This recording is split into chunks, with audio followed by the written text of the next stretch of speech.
一把只要坐上就能感到幸福的椅子。可当不幸之人坐上这张椅子后，刘在林就会强迫他几天不吃不喝不睡。在极度的折磨下，不幸之人逐渐得到了一种变态的幸福感。监狱2楼的囚犯对这张椅子无一不是闻风丧胆，可现在车柱英却主动坐了上去。刘在林真心欢迎他的到来，2楼的其他囚犯也都带着灿烂的笑容在迎接车柱英，大家看起来都很幸福的样子。身在其中的吴泰山跟郑恩秀害怕的要死，因为刚才刘在林邀请车柱英的时候还顺便邀请了他们，要是敢无视鲨鱼的话就死定了。他们2个不明白其他囚犯在笑什么。刘在林看到了车柱英身上那股巨大的不幸，哪怕此时的车柱英都在发泄愤怒。刘在林很好奇他怒火的指向是谁呢？比起这个，他更想知道让车柱英感到愤怒的根本原因是什么。车柱英的脑海中瞬间闪过李多言出车祸的画面。刘在林告诉车柱英要尽快放下他们，因为那些不重要的东西只会妨碍你得到幸福。吴泰山看现在就是好机会，2楼的鲨鱼正背对着他们，想逃走就只能趁现在了。吴泰山跟郑恩秀说好数到3就一起跑，可当他们才数到20，车柱英就已经冲向了刘在林，他将所谓的幸福椅狠狠砸向刘在林。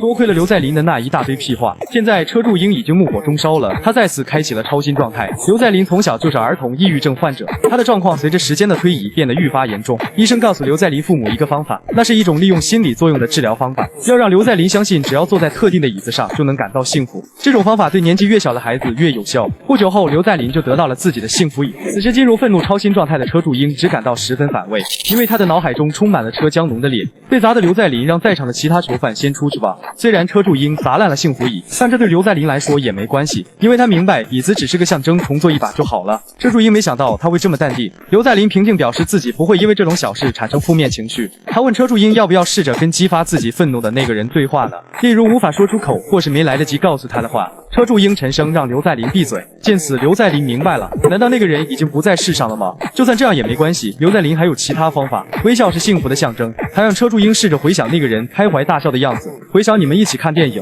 一起吃美食，一起做喜欢的事情的时候，回想那些你们共度的快乐时光，直到他濒临死亡，生命即将消逝的最后一刻。刘在林问车柱英感觉怎么样？想象那个人洋溢着笑容的幸福画面，你的心情是不是就变好了呢？车柱英猛地一拳朝刘在林打出，见此刘在林笑道，看来你还没有消气。下一秒他的手臂便被扭断，车柱英的腿开始蓄力，随后狠狠一脚将刘在林踹飞。他刚才明明就叫刘在林闭嘴了。刘在林也看出车柱英正处于超新状态，他继续平静道，无谓的暴力只会毁了你的幸福。车柱英的耳朵听幸福这个词已经快听出茧子了，他很好奇一直囊囊着幸福的刘在林真的懂什么叫幸福吗？曾经刘在林也问过姐姐幸福是什么，姐姐也不知道那是什么。思考过后，他感觉幸福应该就是笑容吧。刘在林刚想回答这个问题，车柱英的拳头就已经到了身前，可他的大脑突然发出剧烈的刺痛，车柱英一个踉跄，险些栽倒在地。观战的吴泰山惊讶这是什么情况，车柱英明白这是出现副作用了。由于他在医馆时长时间激发超新，导致身体不堪负荷，车柱英的身体已经陷入情绪的泥沼。刘在林非常了解什么是幸福，他看车柱英现在是与幸福背道而驰的，充满负面情绪的表情。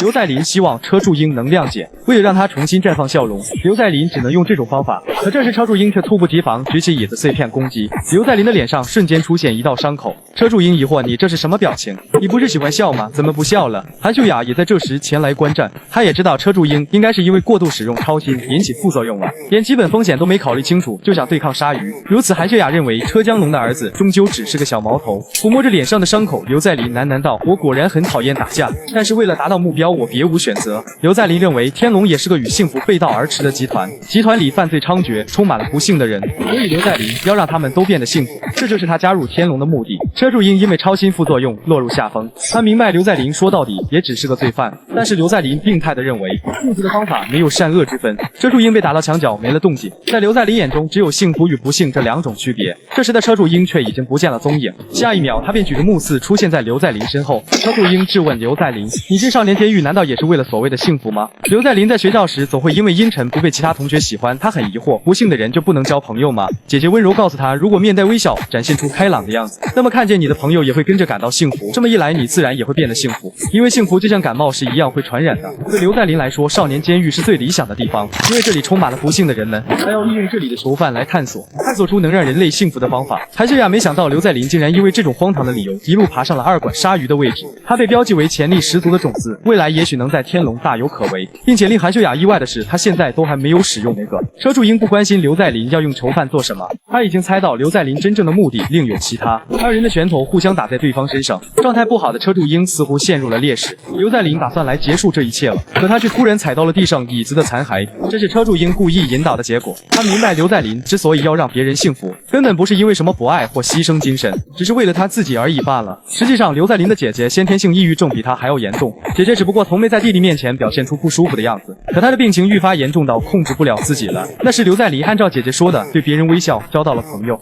姐姐却像没听到般喃喃自语，幸福就像感冒一样是会传染，如果在林你幸福的话，我也会变得幸福吧。车柱英才不认可刘在林什么狗屁幸福的方法，在他眼中刘在林就是个自私的家伙。刘在林却认同了车柱英的说法，他竟一只手将车柱英提了起来。刘在林喃喃道，我追求幸福并不是为了别人，饱受先天性抑郁症折磨的我从来没有感受过所谓的幸福，从过去到现在我的内心只有不幸。当刘在林内心充满不幸时，竟也开启了超心状态。通过监控观察一切的马元昌知道这个概念的原理其实很简单，启动超心会让人类出现超越极限的现象，这是神经系统和肌肉系统共同作用的结果。一旦引发极端的情绪，交感神经系统就被启动并自动开启斗争逃避反应，这段过程中肾上腺素、去甲肾上腺素、皮质醇等激素会爆发性的分泌，诱使心率上升，供氧优化，肌力上升，反应速度提升，并且肾上腺素会增加肌肉的收缩力，弱化神经系统的抑制机制，分泌抑制痛苦的内啡肽和脑内啡，让人体产生更强的力量，继而感受不到痛觉。原本只有40%到60%的糖素肌纤维的敏化电极单元，在极限情况下可以100%动员。人类在极端情况下会瞬间爆发出超凡的力量，是体内抑制机制解除的结果，这是能用科学说明的现象。不过马元昌也明白，人类出现超心的情况极其稀少，通常都是偶尔出现，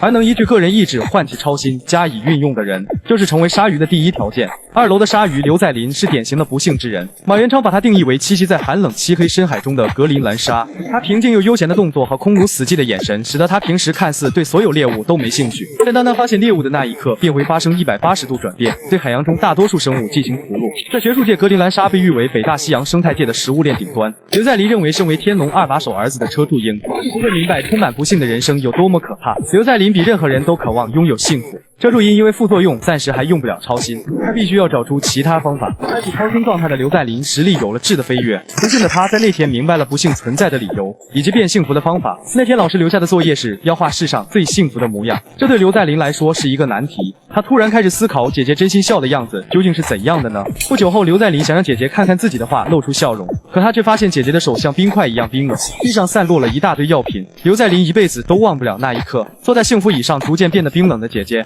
比刘在林更加不幸，也比任何人都渴望幸福的姐姐，在离开人世的那一刻，脸上竟挂着笑容。刘在林将这定义为世界上最幸福的模样。那天之后，他明白了寻找幸福的另一种方法，就像有黑暗才能衬托光明，有战争才能带来和平一样。这是因为不幸，人类才能体会到幸福。车柱英奇怪，你这家伙突然扯什么哲学啊？他一拳狠狠打向刘在林，轻松接下这一拳的刘在林继续说，我的姐姐因为最不幸，所以才得到最大的幸福，我也一样，所以如果有人妨碍我，那我就只能杀了他。因卡下攻击的车柱英冷冷道，你的幸福与我无关，我只觉得你说这些废话真的很恶心。车柱英手中发力，想要结束战斗，但刘在林却反扣住了他。超心状态的刘在林力量十分强大，他愿车柱英继续陷在与幸福背道而驰的负面情绪中。昏厥过去的车柱英意识来到被愤怒充斥的空间，他的身体动弹不得，毫无知觉，就连意识也逐渐变得模糊。车柱英心想，自己就要这样沉沦下去了吗？这时他突然感觉到一阵温暖，李多言竟然在车柱英的意识空间深处出现了。马元昌通过监视器目睹完战斗，这场对决的确让人看得胆战心惊，